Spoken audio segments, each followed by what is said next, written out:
সুপ্রিয় সুধী, পথের সাথ চ্যানেলের আরও একটি নতুন কৃষি বিষয়ক প্রতিবেদনে আপনাদের স্বাগতম। দর্শক বন্ধুরা, আমরা দেখতে পাচ্ছি যে একজন কৃষক তিনি মরিচের যেই গাছগুলো আছে গাছগুলো কেটে নিচ্ছেন। আমরা তার কাছ থেকে জানতে চাইব এখন তার কি পরিস্থিতি, সে এই মরিচে কেমন কি লাভবান হয়েছেন।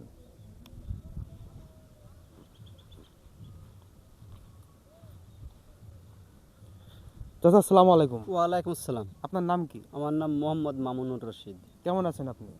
ইনশাল্লাহ ভালো আছে। আচ্ছা, আমি দেখতে পাচ্ছি যে আপনি মরিচের গাছগুলো কেটে নিচ্ছেন। এই মরিচ কি ধরা শেষ হয়ে গেছে? হ্যাঁ, ধরা শেষ হয়ে গেছে। এখন ধরেন মরিচ গাছগুলো কেটে ফেলছে, এরপর আবার ফসল তৈরি করা। আচ্ছা, এই মরিচ একদম জীবন দশা থেকে এ পর্যন্ত আপনি কেমন কি মরিচ উঠাইছেন, কেমন কি লাভ হয়েছে এবং কি মরিচের বাজার দর কেমন ছিল আমাদের একটু বিস্তারিত বলেন।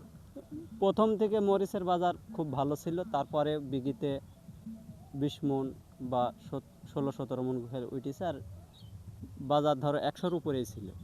100 টাকার উপরে রেট হ্যাঁ, ছিল। রেট ছিল। এখনো বর্তমান ভালোই আছে বাজার। এই আপনার এই পুরো জমিটা মানে কত আমার কাঠা জমি আছে এখানে? একটু 18 কাঠা জমি, এখানে ভালোই হয়েছে, মানে প্রায় $1,50,000 হয়েছে। মরিচের মানে ফলনটি ভালো হ্যাঁ, ছিল? ফলনও ভালো ছিল।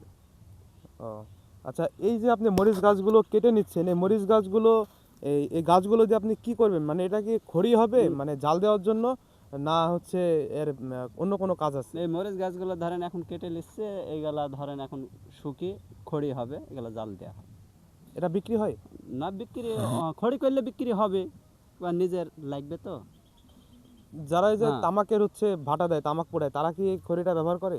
হ্যাঁ, তারাও যদি বিক্রি করা যায় তারাও এগুলা ধরেন কিনে নেবে। এখন তো আমরা বিক্রি করিনি, ধরেন এই নিজেরই মরিচের লাগে। শুকনা গাছ তো খুব ভালো জ্বলে। হ্যাঁ, ভালোই জ্বলে এগুলো। আর এই এই এই ফসলটি কাটার পরে আপনি মানে কোন ফসল আবার চাষ করতে যাচ্ছেন? ধরেন এই ফসলটা এখন ধরেন শেষের পথে, তারপরে ধরেন এরপর কচু লাগাবো আর একটু ওল লাগাবো, এই সিদ্ধান্ত। সরকারি থেকে কি কোনো সহায়তা আপনি পান? না না, সরকার থেকে আমি কিছুই পাই না। ধরেন সরকার থেকে কোনো কিছু না দেয় না না? না, সরকার থেকে কিছু। দর্শক বন্ধুরা, এই হলো একটি কৃষকের একটি জমির চিত্র। তার মুখ থেকে আপনারা শুনলেন তিনি এই ফসলটিতে কেমন কীভাবে লাভবান হয়েছেন বা কেমন কীভাবে চাষ করেছেন। তো চাষা, ভালো থাকবেন আপনি। ইনশাল্লাহ ভালো আছি। আসসালামু আলাইকুম। ওয়ালাইকুম আসসালাম।